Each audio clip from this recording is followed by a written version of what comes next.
नमस्कार, मेरा नाम सचिन कौशिक है और मैं आप सबका स्वागत करता हूं मेरे इस चैनल में जहां पे हम बात करते हैं फोटोग्राफी, वीडियोग्राफी, फिल्म मेकिंग व उससे जुड़ी हुई टेक्नोलॉजी एंड बिजनेस की। दोस्तों, मुझे ये देख के काफ़ी बुरा लगता है कि मेरे काफ़ी टैलेंटेड फोटोग्राफर एंड वीडियोग्राफर दोस्त जिनमें काफ़ी टैलेंट है, वो काफ़ी अच्छी फ़ोटो खींचते हैं, वो काफ़ी अच्छी वीडियोग्राफी करते हैं, बट फिर भी अपने आर्ट को मोनेटाइज नहीं कर पाते हैं। जब मोनेटाइज करने की बात आती है तो वो कहीं ना कहीं ब्लैंक हो जाते हैं। उन्हें पता नहीं होता है कि अपने बिजनेस को कैसे मोनेटाइज किया जाएगा, कैसे पैसा कमाया जा सकता है, या अगर वो पैसा कमाते भी हैं तो अपने आर्ट जिस लेवल पे वो आर्ट कर रहे हैं, जिस लेवल पे वो फोटोग्राफी या वीडियोग्राफी कर रहे हैं, उस हिसाब से उनको पैसा नहीं मिल पाता है या वो उतना अपने क्लाइंट को चार्ज नहीं कर पाते हैं। वहीं पे काफी ऐसे फोटोग्राफर या काफी ऐसे वीडियोग्राफर हैं जिनका जो टैलेंट है वो मीडियोकर है, यानी कि वो उतनी अच्छी फोटोग्राफ या उतनी अच्छी वीडियो नहीं खींच रहे हैं या नहीं बना रहे हैं जिस हिसाब से वो अपने क्लाइंट को चार्ज कर रहे हैं। फिर भी क्लाइंट उनको हंसते हंसते उनका मुंह मांगा हुआ दाम उनको दे देता है। जितना वो फीस चार्ज करना चाहते हैं उनको वो उतना पैसा दे दिया जाता है और क्लाइंट उनको कुछ भी नहीं बोलता। दोस्तों, ऐसे ही मेरे एक वेडिंग फोटोग्राफर दोस्त ने मुझे अप्रोच करा और बोला कि सचिन सर, मैं काफी अच्छी फोटो खींच रहा हूँ और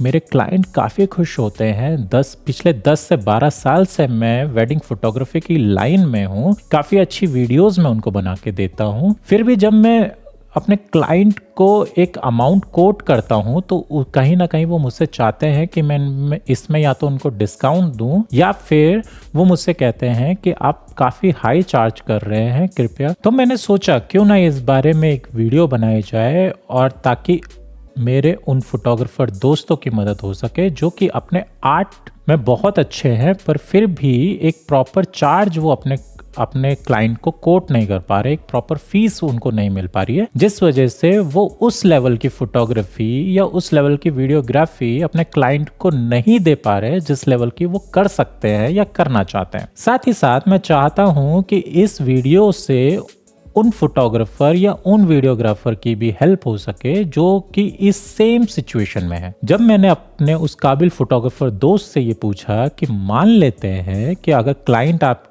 के पास विजिट करता है और आपसे कहता है कि वो एक फोटोग्राफी करवाना चाहते हैं वेडिंग की, तो आप उनको किस तरीके से अपनी कोटेशन बताते हैं और कितना चार्ज करते हैं। मैं आपको एग्जैक्ट उनका बताया हुआ अमाउंट नहीं बताऊंगा, बट हाँ, फिर भी मैं आपको एक रफ आइडिया दे देता हूं जो कि आजकल की वेडिंग सिनेरियो में यूज होता है। उन्होंने ये भी कहा कि सर, आजकल की सिचुएशन में जहां पे कोविड के वजह से ऑलरेडी बिजनेस इतना डाउन चल रहा है और खर्चे बढ़ते ही जा रहे हैं, ऐसे में क्लाइंट को डिस्काउंट देना या फिर अपने कोटेशन को कम करना उनके लिए बहुत ही मुश्किल है।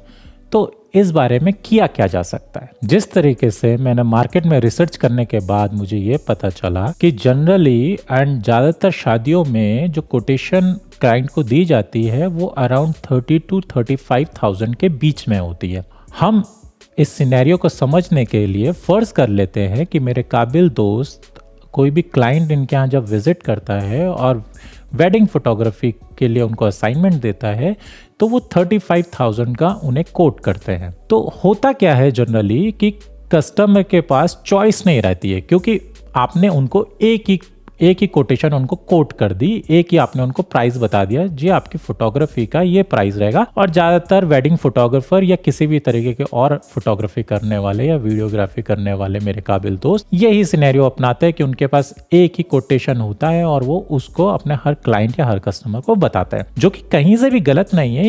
ये भी एक सही तरीका है, बट आपको ये देखना पड़ेगा कि जितनी भी बड़ी कंपनियां हैं वो एक प्राइस पे काम नहीं करती हैं और वो एक प्रोडक्ट पे काम नहीं करती है। उनके पास डिफरेंट प्रोडक्ट डिफरेंट प्राइस में होते हैं। तो आपको करना क्या चाहिए, किस तरीके से आप क्लाइंट को अप्रोच कर सकते हैं ताकि वो आपसे डिस्काउंट की डिमांड ना करे और जिस तरीके का वर्क आप करते हैं उस तरीके का आपको वर्क करने की पूरी छूट मिले। देखिए, कोशिश कीजिए कि आप 2 या 2 से ज्यादा कोटेशन कस्टमर को कोट कर पाए। मसलन मान लेते हैं कि जैसा हमने एग्जांपल लिया था कि 35,000 यानी 35,000 का मेरे काबिल दोस्त अपने क्लाइंट को कोट करते हैं कि आपकी वेडिंग फोटोग्राफी की ये कॉस्टिंग आई। वहीं पे वो एक और पैकेज अगर इंट्रोड्यूस करें जो कि 45,000 या यानी कि 35,000 से ज्यादा हो, आप प्राइस अपने हिसाब से रख सकते हैं। ये एक एग्जांपल के तौर पे मैं आपको बता रहा हूं। तो आप ये बताएं कि 45,000 का एक और मेरे पास पैकेज है जिसमें आपको 35,000 से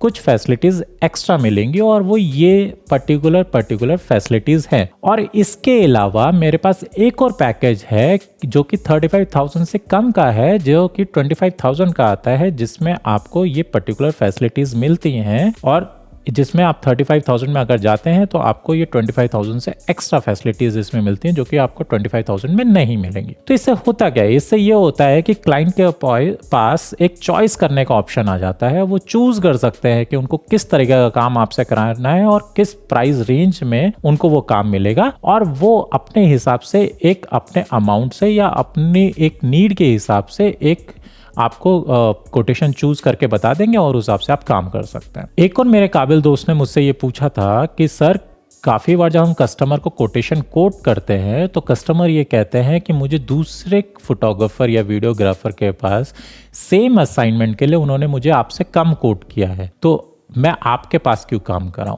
या मैं आपके साथ क्यों काम करूं? देखिए, पहले आपको ये समझना पड़ेगा कि प्राइस जो है किसी भी कस्टमर के लिए कभी भी ऑब्जेक्शन नहीं हो सकता है। सिर्फ इतना है कि आपका बताया हुआ प्राइस उनको वैल्यू फॉर मनी नहीं लग रहा है। आप कभी भी अपने किसी भी क्लाइंट से पूछेंगे या देखेंगे तो उनकी शादी, जैसे हम वेडिंग फोटोग्राफी की अभी बात कर रहे हैं, आप इस सिनेरियो को अपने टाइप्स ऑफ फोटोग्राफी यानी जिस जॉनर में आप फोटोग्राफी करते हैं उस जॉनर्स में अप्लाई करके देख सकते हैं। हम अभी वेडिंग की बात कर रहे हैं तो वेडिंग का ही एग्जाम्पल मैं आपको देता हूँ कि जनरली होता क्या है कि जो क्लाइंट होते हैं वो आप देखेंगे कि उनकी वेडिंग का बजट आपके फोटोग्राफी की बजट से बहुत ज़्यादा होता है। तो आपको क्या सही में लगता है कि वो आपकी फोटोग्राफी का कॉस्ट आपको नहीं दे सकते? बिल्कुल दे सकते हैं, बट उनको वो वैल्यू नहीं लग रहा है। उनको नहीं लग रहा है कि जितना अमाउंट आप उन्हें कोट कर रहे हैं उसके बदले में उस फोटोग्राफी की उतनी वैल्यू है। तो जैसे ही कस्टमर आपको बोलता है कि आप सेम असाइनमेंट के लिए मुझे किसी और वीडियोग्राफर या और फोटोग्राफर के पास कम कोट हुआ है, कम अमाउंट कोट किया है उन्होंने, और मेरे को आपसे कम बजट में वहां पे मेरी फोटोग्राफी या वीडियोग्राफी हो सकती है, तो उनसे सीधा प्रश्न कीजिए, सीधा सवाल कीजिए कि ठीक है, मैं समझ गया आपकी बात। तो मान लेते हैं कि अगर प्राइस दोनों जगह सेम है, यानी कि जो वो प्राइस बता रहे हैं और जो मैं प्राइस बता रहा हूं, अगर वो दोनों सेम होते तो आप किन के साथ काम करते और आप अपना असाइनमेंट किन को देते? यकीन मानिएगा 99% कस्टमर या क्लाइंट बोलेंगे कि हम आप ही के साथ देते और आप ही को असाइनमेंट देते और आप ही से करवा फोटो खिंचवाते। तो उनसे फिर दूसरा सवाल कीजिए, ऐसा क्यों? आप यकीन मानिएगा आपको वो रीजन देंगे, 4 तरीके के अलग अलग रीजन देंगे कि आपकी मार्केट में वैल्यू अच्छी है, आपकी फोटोग्राफी का स्टाइल उन्हें पसंद है, या उनके किसी दोस्त ने आपसे फोटो कराई थी और वो फोटोग्राफ उन्होंने देखी, वो उनको बहुत पसंद आई, या आपकी रेपुटेशन बहुत अच्छी है, या आप फ्रेंडली हैं। 10 तरीके के एग्जाम्पल वो आपको देंगे। तभी आप उनको बोल सकते हैं कि सर देखिए ये क्वालिटीज एक्स्ट्रा है, इसी वजह से हमारे यहाँ पे थोड़ा सा चार्ज एक्स्ट्रा है और उस एक्स्ट्रा चार्ज के बदले में हम आपको ये पर्टिकुलर फैसिलिटीज दे रहे हैं।